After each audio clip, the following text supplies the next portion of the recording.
Your Excellency, Prime Minister John Key, members of the delegations, members of the media, I am delighted to welcome Excellency Key to India. Excellency, I am told that it is now a regular feature for the New Zealand Parliament to celebrate the festival of Diwali. And you yourself have participated in several of these festivities. So it is a particular pleasure to receive you in India during the festive season.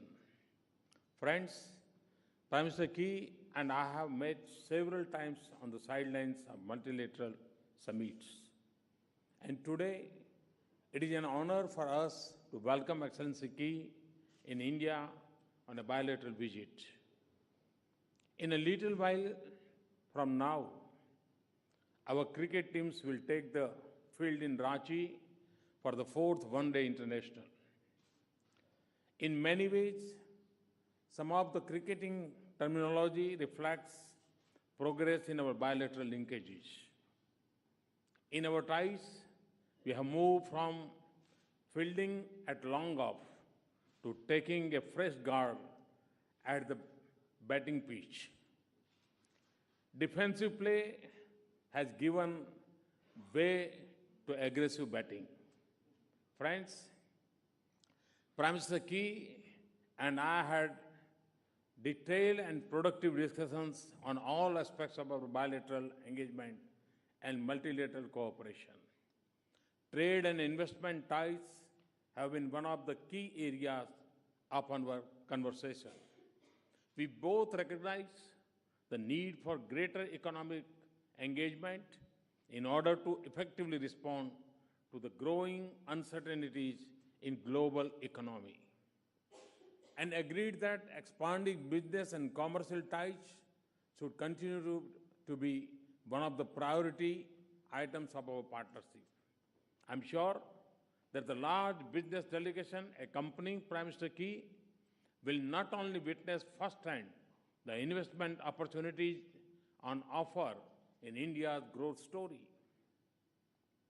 Their interactions will also build new commercial partnerships between our two countries. I would like to mention food processing, dairy and agriculture, and related areas in their supply chain as some of the areas of particular potential for bilateral cooperation. New Zealand's strength and capacity in these sectors can combine with India's vast technology needs to build partnerships that can benefit both our societies.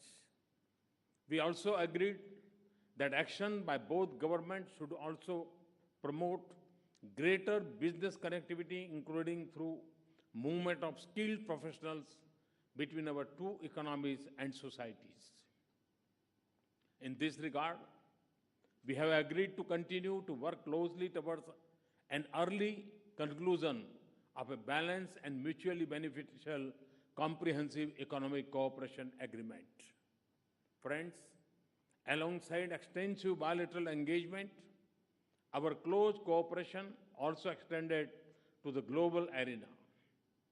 Our regional issues, we have agreed to enhance our cooperation, including in the East Asia Summit process. The reform of international governance institutions is a shared priority for us both. We are thankful for New Zealand's support to India joining a reformed UN Security Council as a permanent member. As we make our own contribution to the development efforts of the Pacific Island countries, we will continue to consult closely with New Zealand and to complement and supplement each other's effort.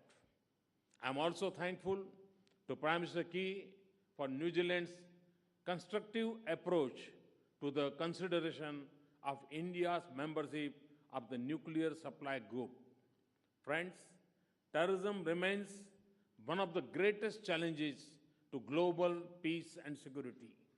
Today, the financial, logistical, and information networks of terror span the entire globe. The barriers of geography do not safeguard against the threat of radicalization and terrorism. Nations who believe in humanity need to coordinate their actions and policies to counter this threat. Prime Minister Key and I have agreed to strengthen our security and intelligence cooperation against terrorism and radicalization, including in the domain of cybersecurity. Excellency, the people of New Zealand have expressed their confidence in your leadership time and again, and I can see why. I thank you, Excellency, of your personal commitment to take our bilateral partnership forward and to strengthen the bonds of friendship and people-to-people relations between our countries. Once again, I extend a warm welcome to you and your delegation and wish you a productive and successful visit to India. Thank you. Thank you very much. I thank the Prime Minister for his statement. May I now invite Right Honourable John Key, Prime Minister of New Zealand, to deliver his press remarks. Kia ora tātou, namaste, Sri Akal.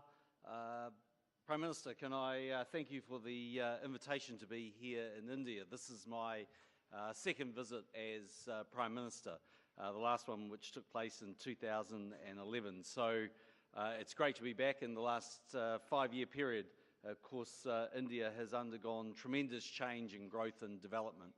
And as I said in our discussions, Prime Minister, we welcome you to pay us a visit in New Zealand. I think you would enjoy the opportunity not only to see a little more of our country, but to engage with the diaspora that is very significant of Indians of all ages that come and live and spend some time in New Zealand. Of course, as you say, India is in the process now of celebrating Diwali, the Festival of Lights, the triumph of good over evil. And you also went on to be kind enough to talk about the cricket matches that have been taking place here in India, but gracious enough not to be talking about the fact that India has been triumphing over New Zealand. We, of course, are trying to build as warm and close a relationship with India as we can, and we've gone to the extraordinary lengths of ensuring that the former Black Caps captain, Brendan McCullum, is now playing for Gujarat. So we are truly committed to the relationship between New Zealand and India. We had a very productive meeting today.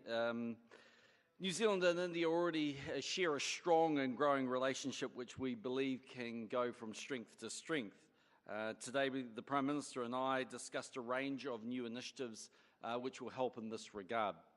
We agreed on ways to work more closely together in areas such as food safety, cybersecurity, education and customs. This reflects the broadening nature of our relationship, which is underpinned by growing trade ties. As I said earlier, since my visit here in 2011, trade between India and New Zealand has increased by 1/3, but there's the potential to do a great deal more. And both Prime Minister Modi and I are committed to creating the business environments in our countries which allow our people to get ahead, to create jobs and opportunities, and to create prosperity for our people. Streamlining trade rules through high-quality trade agreements will encourage that, and Prime Minister Modi and I agreed to work towards that goal through our bilateral free trade agreement negotiations and the Regional Comprehensive Economic Partnership talks, RCEP. We also agreed to continue close coordination on a range of security issues, including international terrorism. I reiterated to Prime Minister Modi New Zealand's consistent support for India to become a member of the reformed United Nations Security Council, including if this means an expansion of permanent members. Both Prime Minister Modi and I underlined our strong interest in advancing nuclear disarmament and non-proliferation. We had a detailed conversation about India's application to become a member of the Nuclear Suppliers Group. I acknowledged the importance to India of it joining the NSG. I also stated that New Zealand would continue to contribute constructively to the process currently underway in the NSG to consider India's membership. New Zealand is committed to working with the NSG members to reach a decision and as soon as possible. This has been a very productive meeting. Once again, Prime Minister, can I thank you and your government for the hospitality and the discussions we've had. We have a genuine interest in India's success, and we intend to remain true, honest and engaged friends.